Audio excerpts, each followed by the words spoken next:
This video is sponsored by Squarespace. My name is Serena, and I am a recovering flower farmer.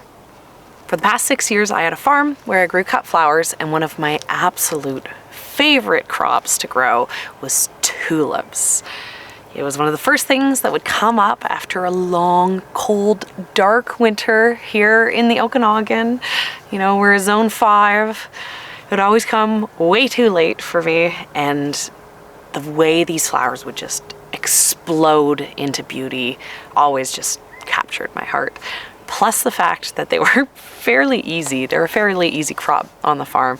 Made it so I loved them, you know, maybe more than anything else, which is hard to say. It's hard to have a favorite. You know, you love all your children equally. Even though I have been, you know, doing pretty good, been mostly in remission for, you know, my flower farming addiction, I knew I was gonna need to get a tulip fix. So in the fall, I planted up a handful of tulip bulbs the way that flower farmers do, so that I can share with you today, now, how flower farmers harvest tulip bulbs and what they do with them, so I can show you the tricks so that you can take some of these hints and tips and bring them to your garden to maybe get a really beautiful harvest. On the farm, the way that we would plant the tulips was into compost. One of the main reasons that we did that is one of the biggest labor components to harvesting and selling tulips was washing the dirt out of the tulips. So we found when we grew them directly into compost, it made it so much easier to clean them. So it actually led to, you know, a faster and a, you know, more beautiful crop. We would sometimes build raised beds, but sometimes we'd use these black crates. This is what the tulips would actually come in. We'd buy them in 500 bulk baskets, and they'd show up from the wholesaler in these. We'd fill it with compost, put in the tulips. The way it's always described is like eggs in an egg carton. So they'd be really, really tight together so that we could cram a lot of tulips in. And then we'd have to make sure to keep them well watered. They'd grow, then they'd bloom at this time of year. And then you would come and you would harvest it. A bunch of these tulips are not at ideal harvest phase. You do not want to be harvesting tulips when they're open like this if you want a really long vase life. And the other thing as a flower farmer is you would be harvesting tulips not necessarily to sell them that day. One of the things that made tulips such an exciting crop is you could harvest tulips and have them in storage for up to 6 weeks without it really affecting the vase life at all. Now I'm going to horrify you. I'm going to show you the harvest technique, because what we would do is we would grab them at the base and lift them up, and we would take them, bulb and all. We would lift the entire plant out of the ground. And the reason why we wanted the bulb still attached to it is because the bulb was really important for having it in storage.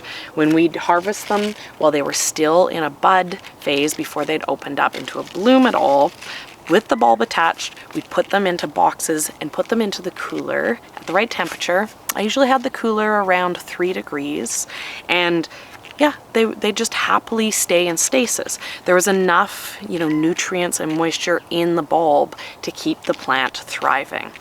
So that it horrifies everyone, but that is the reason why we would harvest them with the bulbs attached. The other reason we would harvest them with the bulbs attached is, you know, you can see this was kind of the ground level for where the tulip was blooming. And, you know, the height of this is only about 9-10 inches. That's not really tall enough to be used as a cut flower, but when you pull it out of the ground, you get this extra 6 inches before the bulb. And so we would actually take it, we would cut off the bulb, compost or, you know, replant this, and then we would have this final, you know, beautiful long tulip that we'd be able to use. Made it for a really beautiful product to sell, looks really high-end, really classy, and, you know, just fast and easy. This crate I created actually for them to be harvested that way. That was the complete intention of this. So I need this crate back. I'm gonna empty this crate out. There are a few things in here that didn't bloom properly. You know, this right here is something that would often happen. Tulips are a gamble. Part of the gamble is they don't always work out. Here in the Okanagan, we have really dry winters, so sometimes we don't get enough moisture. You know, sometimes they don't get enough cold, and you'll get something like this. This is Buttabort. So I can tell from the look of the flower, this is supposed to be Sunlover. If you want to know what Sunlover is supposed to look like, here's a good example. So, you know, this is Buttabort. It hasn't grown properly. Something has happened to this bulb and this plant along the way that makes it so this isn't really a sellable bloom. So something like this, you know, it would just go in the compost. But for me, you know, I'm going to take this entire thing and I'm going to plant it somewhere new. And then the flowers that are harvestable, I'm going to take them. I'll save the bulbs, but I'm going to take these flowers and I'm going to bring them inside. But let's get this crate back. Let's empty it out. Some of the other things that I experimented with that I just didn't harvest, they didn't grow the way I wanted them to, is a hyacinth. But it's kind of interesting because you can see how short it is. The way that that cut flower growers harvest the hyacinth to get the most stem length is they actually shave off the bulb, right? So with tulips, we just cut off the bulb, but with a hyacinth harvest, you'll actually cut through the bulb to get that extra 2 inches of height. You know, it's kind of fascinating, all the tricks to get the best stem length possible that flower farmers use.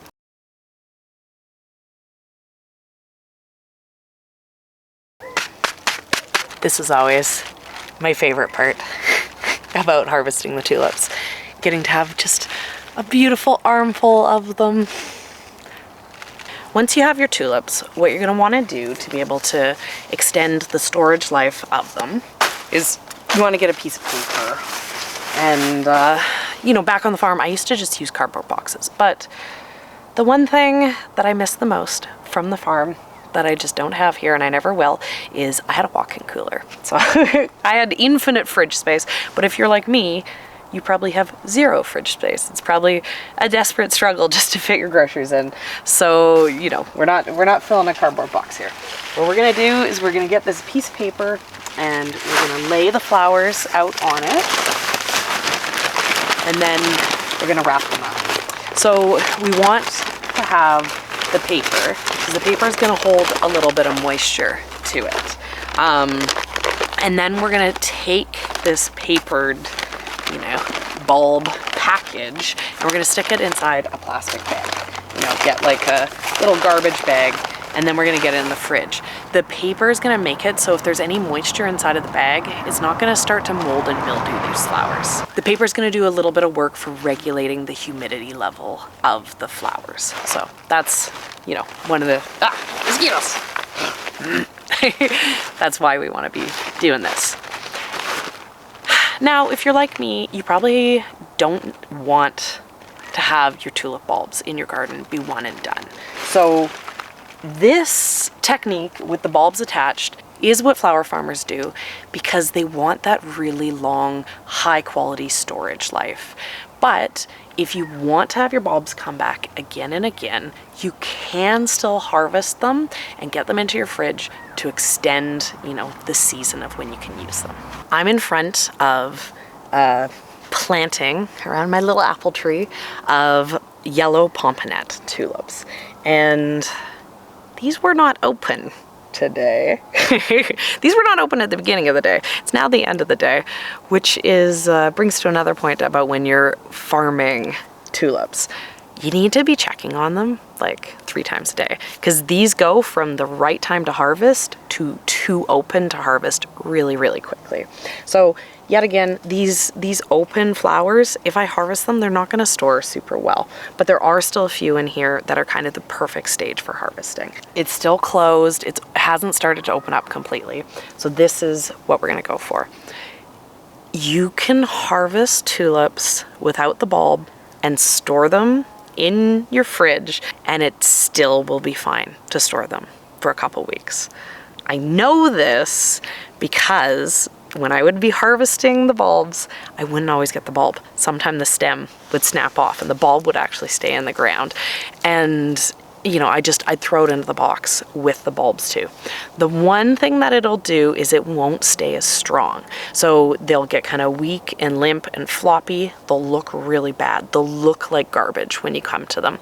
All they need is to get rehydrated properly. So what that means is they're going to be weak, not looking any good when you go to rehydrate them.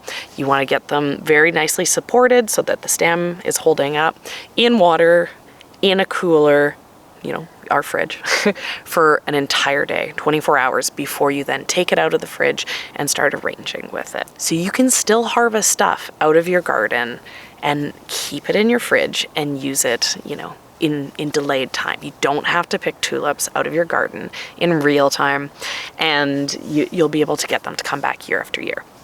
So with tulips, the flower is from energy that was gained from the leaves the year before. So if we want flowers next year, which is the reason why we're not pulling the bulb out, we want to leave some leaves. So, you know, these are quite big and quite healthy. They have about 4 leaves each.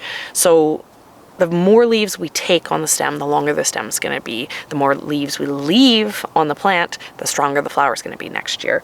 So, you know, I'm going to kind of split the difference, and I'm going to cut them down at, you know, kind of the 2-leaf level, right? It'll leave some growth, but still get some stem length, right? So here we go, right? We got, I don't know, 9 inches. It's a shorty.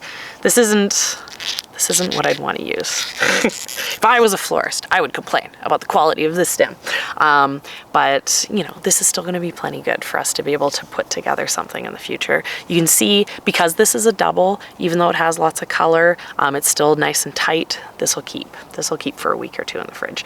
And it'll keep better if you take the leaves off. I like the greenery, so I'm gonna leave a single one, but I did take the second. So I'm gonna go through here, there's a few in here, and then I'm gonna pick through the rest of my tulip patch, and I'm gonna find a handful to stick in the fridge as well. If you want to be harvesting singles and not doubles, you harvest them at a little bit of a different stage. So you can see these, they have color, but they're completely closed. They're not open at all. With the singles, they open up a lot faster. So you want them colored up, but not open. If they're open even a little bit, the vase life is not gonna be very good.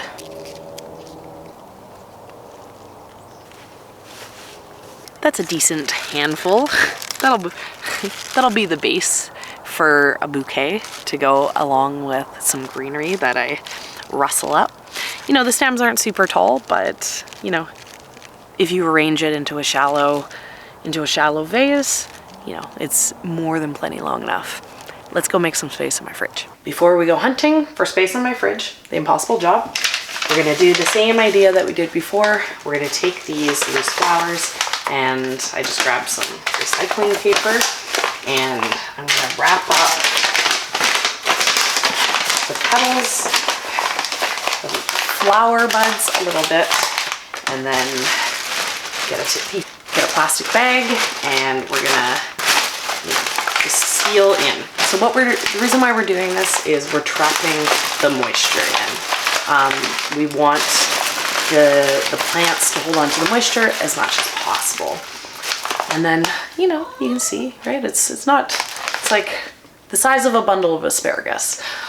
So where I'd probably put this in your fridge is into wherever you keep your vegetables. You want to make sure this isn't going to be in a cold spot in your fridge, because if this freezes at all, you know, sometimes with the veggies, if they're touching up against the sides of something, they can get too cold and they can kind of freeze a little bit. And if that happens with your tulips, it's going to damage the flowers and you're not going to be able to have usable blooms. Okay, this is a no judgment space. I know that is messy in here, but we're gonna ignore that, and we're gonna go for this little bit of space in my crisper. I'm gonna take these flowers and we're gonna tuck them in there. We're gonna remember they're in there so that we don't smush them. We don't wanna crush it the way, you know, maybe a head of romaine can get really smushed. We wanna keep it more on the top. But yeah, just like that. I can probably keep those flowers in there for 2 to 3 weeks to arrange when I'm kind of in this window, when the tulips are completely finished, but I don't really have other flowers available in the garden yet. So I love tulips. Like I said, one of the hardest things to be without now as a home gardener instead of a flower farmer is to be without my 6-week tulip season. But just because I'm not doing things on a commercial level doesn't mean I can't use those commercial tips to, you know, enjoy my flowers in my home. You know, so now's the time for all of you guys. I'm sure you're like me. Your tulips out there are starting to bloom. Try this out. I think you'll be really happy with it. Squarespace is an all-in-one website platform for entrepreneurs to stand out and succeed online. Whether you're just starting out or managing a growing brand, Squarespace makes it easy to create a beautiful website, engage with your audience, and sell anything from products to content to time. All in one place, all on your terms. I love how easy they make it for me to build a website with their cutting-edge design tools like Blueprint AI and a library of professionally designed templates. But that's not all. Squarespace's invoicing and email campaigns simplifies running your business, leaving you more time for your customers. And it's never been easier to offer services like consultations or experiences with tools like built-in appointment scheduling, or even create member-only content to sell courses and more behind a paywall.